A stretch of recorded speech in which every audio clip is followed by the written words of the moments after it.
सीता माताजी कितनी शक्तिशाली, रावण कैसे उठाकर ले गया जी। स्वयं अत्यंत शक्तिशाली और पवित्र थीं, लेकिन रावण उन्हें छल से हर ले गया।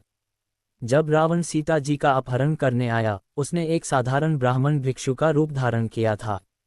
उस समय श्री राम और लक्ष्मण वन में हिरण का पीछा करने गए थे और सीता जी को अकेला पाकर रावण ने अपनी चाल चली। उन्होंने ब्राह्मण के वेश में सीता जी से भिक्षा मांगी और जैसे ही सीता जी ने लक्ष्मण द्वारा खींची गई रेखा, लक्ष्मण रेखा को पार किया, रावण ने उन्हें बलपूर्वक अपने रथ में बैठा लिया। ये ध्यान देने योग्य बात है कि रावण ने छल और धोखे से सीता जी का अपहरण किया था।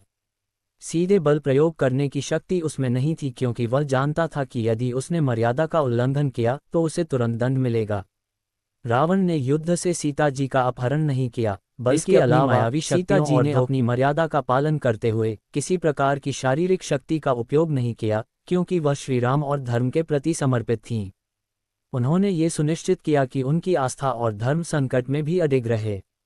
उनके इस कृत्य से ये भी सिद्ध होता है कि शक्ति का प्रयोग केवल शारीरिक नहीं, बल्कि मानसिक और आध्यात्मिक रूप से भी किया जाता है।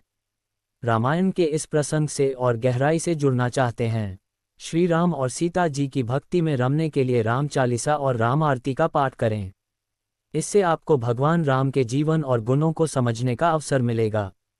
जानें और पढ़ें, क्या सचमुच में रावण सीता मैया को ले गया था? क्या रावण में इतना दम था? दम नहीं था तभी तो धोखे से ले गया था। वाल्मीकि रामायण के अनुसार वो जिस उड़ने वाले रथ पर बैठकर हरण करने आया था, उसमें कई काले गधे जुते थे और कई पिशाच भी। इसे पढ़कर लगता है कि आदिपुरुष में चमगादड़ वाले रथ की प्रेरणा यही। टीवी की रामायण में जटायु और सुग्रीव बड़े कमजोर योद्धा हैं, परंतु वास्तविक रामायण में ये परमवीर हैं। वाल्मीकि जी तो यहाँ तक लिखते हैं कि जटायु इतने वीरता से रावण से लड़े कि रावण के रथ के सारे गधों सहित उसके सारथी को भी जटायु जी ने मार गिराया। रावण को निहत्था करके वे रावण के कंधे पर बैठकर उसकी पीठ पर काट काट कर पीड़ा पहुंचाकर उसे घायल कर दिए थे।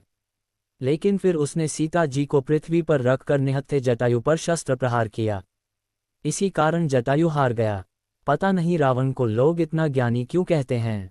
जहां तक मैंने वाल्मीकि रामायण पढ़ी है, उस आधार पर तो उसने तिनके बराबर ज्ञान को भी आत्मसात नहीं किया था। हर जगह नीतियों व शास्त्रों का केवल उल्लंघन किया है।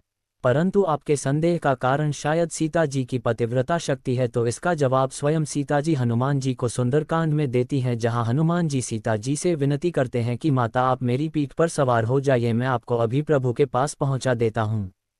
इस पर सीता जी मना करते हुए कहती हैं कि इससे मेरे स्वामी के यश को हानि होगी और से मेरा पतिव्रत नष्ट हो जाएगा। रावण तो मुझे धोखे से लाया था, इसलिए उस समय पतिव्रत का नाश नहीं हुआ, परंतु अपनी इच्छा से यदि मैं तुम्हारे साथ जाऊं तो ये अनुचित होगा। जब हनुमान जी की पूंछ में आग लगाई जाती है तो वाल्मीकि रामायण में लिखा है